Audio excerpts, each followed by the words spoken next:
Hey, Lee Robinson here from the former Keep It Simple Archery. This is not a commercial. We're going to share a few designs that people have asked us to share. We closed our business well over a decade ago, actually. But these are just some designs that you're welcome to copy if you want to. And we'll show you the pattern. Now this is our back quiver that we've had a lot of people ask about. And you'll see that I have broadheads on one side that I can draw out and shoot if I want.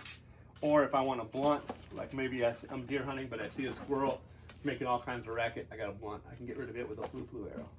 Now, if I go on a once-in-a-lifetime elk hunt, and obviously I'm not going to be ruining an elk hunt trying to shoot a squirrel, so I'll take all my blunts out, leave them at home, and then to make sure my broadhead doesn't get snagged on the divider, I'll tuck that divider on the outside.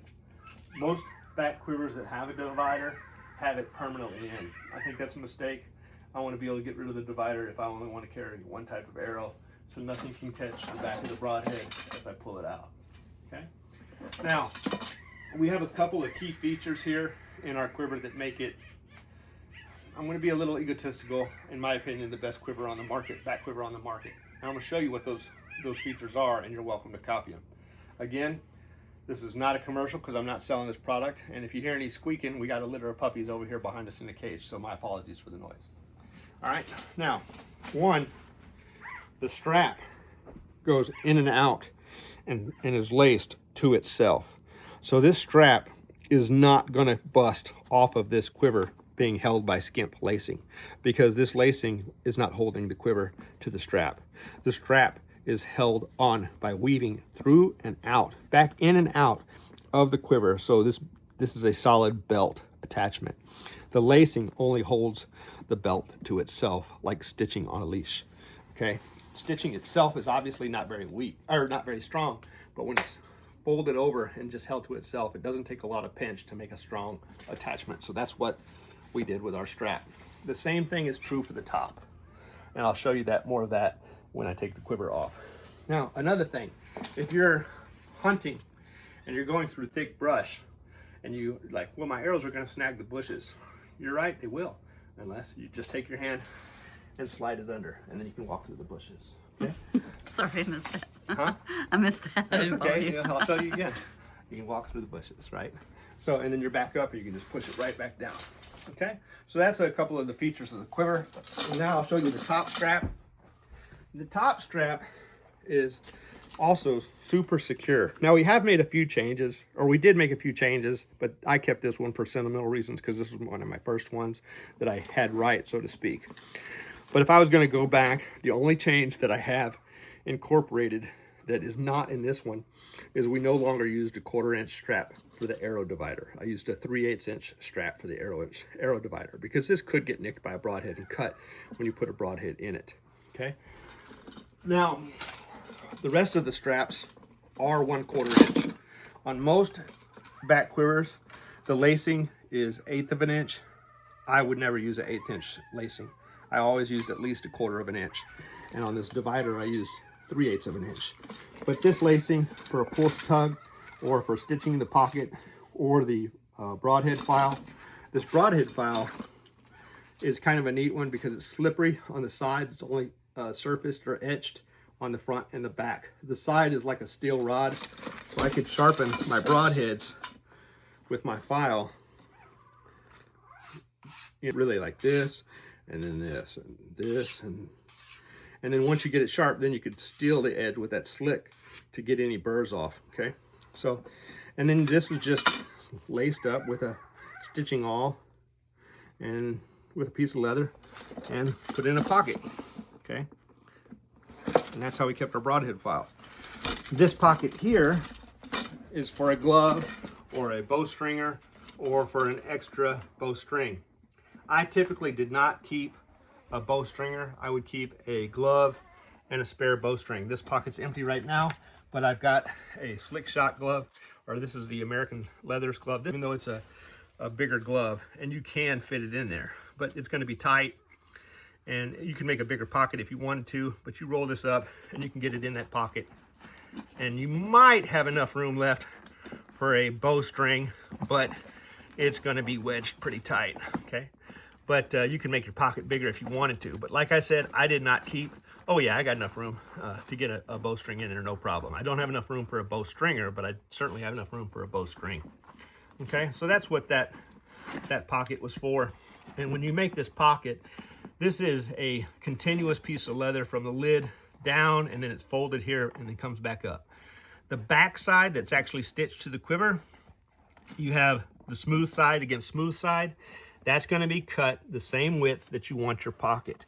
But the front side of the pocket has to be cut probably about a 1/2 inch wider. Now at the bottom, it's going to be the same width as the back side, but as you come up, you're going to make it wider until it's about maybe a 1/2 inch wider, because you have to push that in to get this buckle. Otherwise, you're going to have two pieces of leather that are too tight and you're not going to get anything in there. So you need a 3-dimensional bucket. So even when it's, or pocket, just to get that buckle. So even when it's empty, it looks like it's got something in it. This is pretty thick leather. I don't remember if it's 8 ounce or 10 ounce, but it's pretty thick leather, Latigo leather. All right, so we talked about the shoulder. No, we didn't do the top of the shoulder strap. So let's look at that. So one of the things that I oftentimes saw at 3D shoots is people's back quivers, their straps would break. And 9 times out of 10, they would break with that little 1/8 inch lacing popping as it got old and dry rotted. And the quiver would fall on the ground and their arrows would go everywhere. And they would have to carry their arrows in the quiver the rest of the 3D shoot. Not with my quiver, that's not gonna happen. This strap has a teardrop, like a hammerhead at the top that is widened out with a slice cut into it. And then that tail end right here is fed. This piece in here is belt, like a belt loop. It goes into the quiver and then back out and then through itself. So the belt is holding the quiver, not the lacing. All right, leave this strap long enough until you know how much you need, okay? Because when you're wearing a t-shirt like I am today, I might have it set at 1 length, and then when I put on a coat, I might need to unlace this, feed a little extra, go down an X or so to allow room for the jacket and make my belt a little longer. All right, now the bottom here is folded in, and it loops back up 3 inches. That provides protection so these broadhead points don't come out the side and stab me in my back.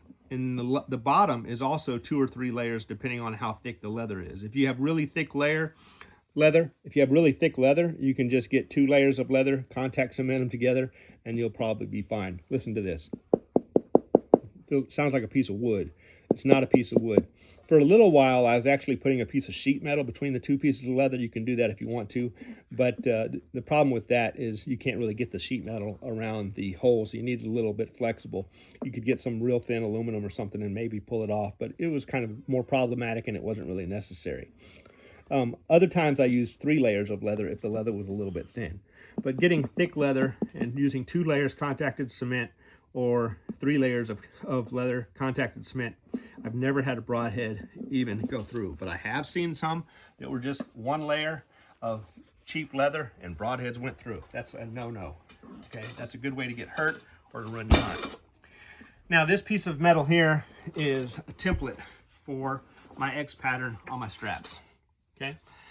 It looks to me like these holes on my straps are a little closer together than on this pattern here, but let's see what that length is here. These holes are 1.5 inches from center to center. My X's are probably 1 inch, okay? Whatever floats your boat, doesn't matter. However, the last 2 at the top and the bottom, I need to talk about that on here. I need to talk about that. So you'll see these first 2, this is where you start your lacing. You go in here and in here. This is the center of this strap, this lacing. This lacing is all 1 piece of long lace, and it's 1/4 of an inch thick. This is the center of the lace. So I went in on both, I fed both ends here, went down that first hole and came back out, and I started my X pattern to hold this top piece down against the body of the quiver. Then I'd go in and I'd run parallel on the inside, and then I'd cross on the outside. Parallel on the inside, cross on the outside. And I did that all the way down to the bottom. And then the last 2 holes I had closer together, like a 1/2 inch or whatever, okay? And you can do that depending on what you need. So an X here and it goes inward, you don't need to come back out. You see, this is just a short X. If you, let's say the quiver ended right here, no problem. Just go in and then out the bottom, tie your knot. My knot, yeah, there's my knot right there. You can see it.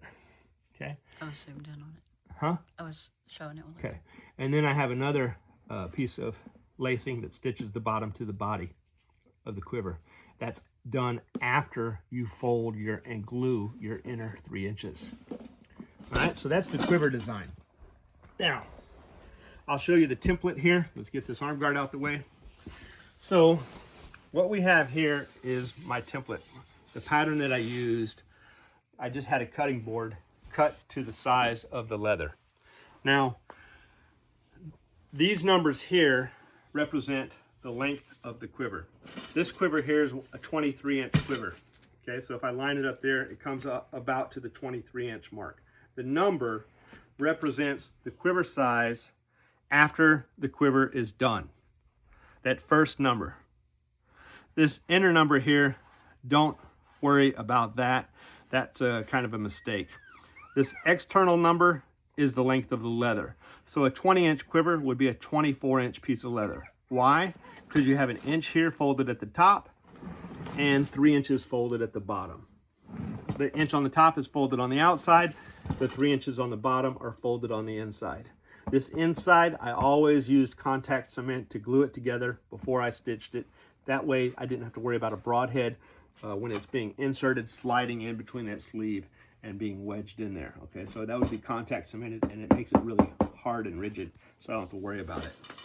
So that is the height of the quiver. If you want a 23-inch quiver, cut your leather 27 inches long. You want a 21-inch quiver, cut your leather 25 inches long, 4 inches longer than the length of your quiver for your 3-inch fold and your 1-inch fold. Now, how wide is the quiver at the top? Well, the top is, generally speaking, about 3 inches wider than the bottom.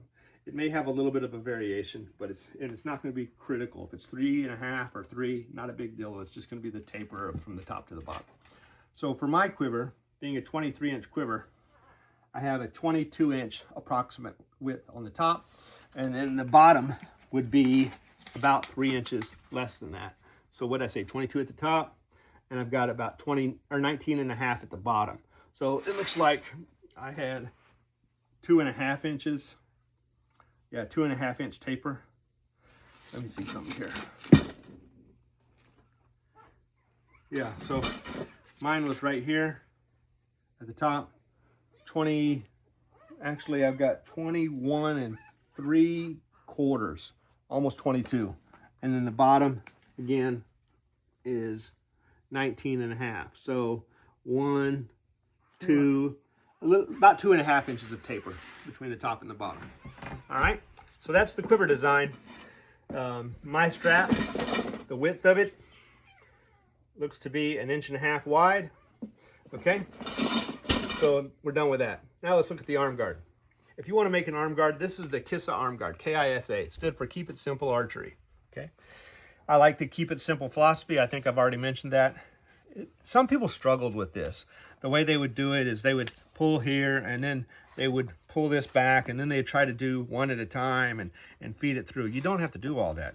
You get it mink oiled, you pull that down, grab here and pull it halfway. Once you pull it halfway, it opens up, it comes off. You want to put it on, you slide your arm in, grab here, close it up. If it doesn't close like that, then you may have your leather cut too short to wrap around. It needs to close up fairly close, about 1 inch or so of spacing on the back side. The reason why is because if when you have it done, if your arm guard is too small, and let's say it's this wide, when you try to pull, it's too hard to pull at this steep of an angle. So cut your leather so that the piece of leather that you have is long enough to overlap about maybe 1 inch. Why? Because you need it to be kind of close when you have it on. I have a 1-inch circular punch that we would punch right here. That's a circle. See how it's a half moon? Well, it comes around on the inside. This is one continuous piece of leather, right? So we take that punch and we take a punch out here, and you could take those two punches, those two round washers, basically of leather, and you could glue them together, and you could use that for your sleeve instead of having an antler button. And we would take that and poke a hole with a 1/4-inch hole or whatever it was for the leather to slide through. This one's tied with a knot. This one here is tied with a knot, and this one here has the leather washer that I'm talking about. That's those 2 hole punches glued together with contact cement and then punched, right? So again, the same thing. This one here is stiff. This one needs to be mink oiled, okay? But that's how it works. Now this one's just got a knot on the end, but my preference was actually I would use bow serving material and serve it. And I did that on my wife's because she gets A1 treatment. Okay. Last thing, here is a belt quiver. Super, super, super simple design. This is great for a 3D course or just for target range. If you're just blinking out in the yard or something. What is the design on this? This is an envelope, okay? It's not rocket science. Get you a piece of leather and cut your piece of leather 10 inches wide. I've got about 5 inches of width here. It's a little under 5, but I've got a curve here in the end. So cut you a piece of leather 10 inches wide at the bottom and 12 inches wide at the top. That gives you a 2-inch taper in the leather, but a 1-inch taper once it's folded. Then you make your little loop that you hang on your belt. And there's your lightweight hip quiver. Good okay? for a little kid too. Yeah, it works good for kids. You could even put a strap on this for a kid and make a back quiver out of it if you wanted to. I'm not a huge fan of back quivers for children. I don't really like them putting arrows back in their quiver, crossing their eyeball. Okay, so I don't want them doing this with the arrow and sticking itself in the eye. I don't have it. I'm not facing you, sorry. Okay, all right. Well, anyway, I hope those design patterns give you some ideas if you're a leather craftsman. And who knows, once you play around, maybe you'll make yourself a little leather briefcase, which I've made. Again, keep it simple. This is the only thing I could see improvement on here, is I'd like a better strap, you know. But I never actually would close it, but it was just a pull-through loop. If I wanted to walk down some city and needed my briefcase closed.